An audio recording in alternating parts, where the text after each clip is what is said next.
सबका स्वागत करती हूँ। वक्त हो चला है आज की 10 बड़ी खबरों का। प्रधानमंत्री नरेंद्र मोदी इन दिनों विदेश यात्रा पर हैं। गुरुवार को पीएम मोदी ने घाना की संसद को संबोधित किया। इस दौरान पीएम मोदी ने भारत को लोकतंत्र की जननी और दुनिया के सबसे बड़े लोकतंत्र के रूप में भारत को दुनिया के लिए शक्ति का स्तंभ बताया है। साथ ही घाना को पूरे अफ्रीका के लिए प्रेरणा का केंद्र कहा है। वहीं घाना के राष्ट्रपति जॉन महामा ने पीएम मोदी को नेशनल अवार्ड से सम्मानित किया। दिल्ली विधानसभा में 11 नई विभागीय समितियों का गठन किया जाएगा। इसके बाद दिल्ली विधानसभा में समितियों की कुल संख्या 18 से बढ़कर 29 हो जाएगी। विधानसभा अध्यक्ष विजेंद्र गुप्ता ने साल 2025-26 के लिए 11 नई विभागीय समितियों के गठन की घोषणा की है। साथ ही नई समितियों के सभापतियों का भी ऐलान कर दिया गया है। आम आदमी पार्टी के नेता गोपाल राय को सदन पटल पर प्रस्तुत पत्रों संबंधी समिति का सभापति नियुक्त किया गया है। दिल्ली में 1 जुलाई से पुरानी गाड़ियों को फ्यूल मिलना बंद हो गया है, जिसके बाद लोगों को काफी दिक्कतों का सामना करना पड़ रहा है। वहीं दिल्ली सरकार ने CAQM से इस नियम को इस साल लागू न करने की अपील की है। वहीं एक सर्वे के अनुसार 79% गाड़ी मालिकों ने फ्यूल बैन नियम का विरोध किया है। दिल्ली में प्रदूषण कम करने के लिए 1 जुलाई से 10 साल पुरानी डीजल और 15 साल पुरानी पेट्रोल गाड़ियों को फ्यूल नहीं दिया जा रहा है। दिल्ली के रोहिणी स्थित technical institute of advance studies में नए सेशन में PG डिग्री MCA में एडमिशन शुरू हो चुके हैं। टेक्निकल इंस्टीट्यूट दिल्ली के गुरु गोविंद सिंह इंद्रप्रस्थ यूनिवर्सिटी से संबद्ध टेक्निकल इंस्टीट्यूट छात्रों को रिसर्च सेंट्रिक एनवायरनमेंट के साथ साथ स्कॉलरशिप की सुविधा भी प्रदान करता है। साथ ही टेक्निकल इंस्टीट्यूट का ट्रेनिंग एंड प्लेसमेंट डिपार्टमेंट छात्रों को प्लेसमेंट प्रदान करने में पूरी सहायता करता है। UPSC CAPF सहायक काउंटेंट परीक्षा का शेड्यूल घोषित हो गया है। आयोग ने ऑफिशियल वेबसाइट पर नोटिफिकेशन जारी कर दिया है। अधिसूचना के अनुसार परीक्षा 3 अगस्त 2025 को आयोजित की जाएगी। एग्जाम 2 शिफ्ट में आयोजित होगा।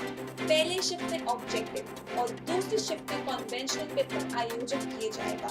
एडमिट कार्ड परीक्षा से 10 दिन पूर्व आयोग की आधिकारिक वेबसाइट पर जारी किए जाएंगे। 15 से 22 जुलाई तक 10वीं और 12वीं क्लास की होने वाली सप्लीमेंट्री परीक्षाओं के लिए CBSE ने गाइडलाइंस जारी कर दी है। गाइडलाइंस के अनुसार 12वीं क्लास में थ्योरी और प्रैक्टिकल दोनों में कंपार्टमेंट कैटेगरी में रखे गए स्टूडेंट्स को फिर से थ्योरी और प्रैक्टिकल दोनों की सप्लीमेंट्री परीक्षा में भाग लेना होगा।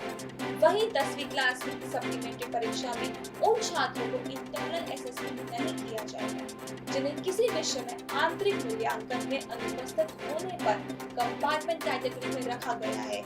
ऐसे छात्रों को थ्योरी अंकों के आधार पर इंटरनल अंक दिए जाएंगे।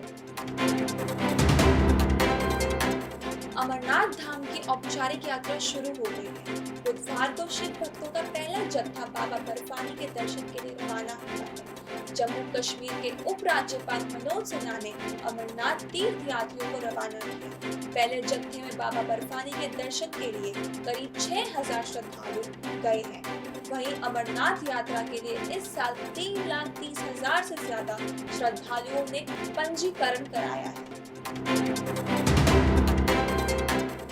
हिमाचल प्रदेश में मानसून ने अपनी शुरुआती दिनों में ही भारी तबाही मचाई है।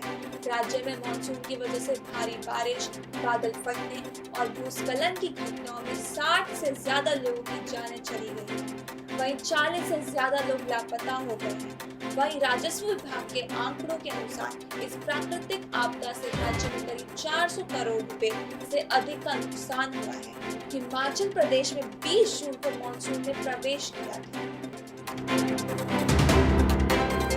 भारतीय क्रिकेटर शुभमन गिल ने दिग्गज खिलाड़ी विराट कोहली का 6 साल पुराना रिकॉर्ड तोड़ दिया है।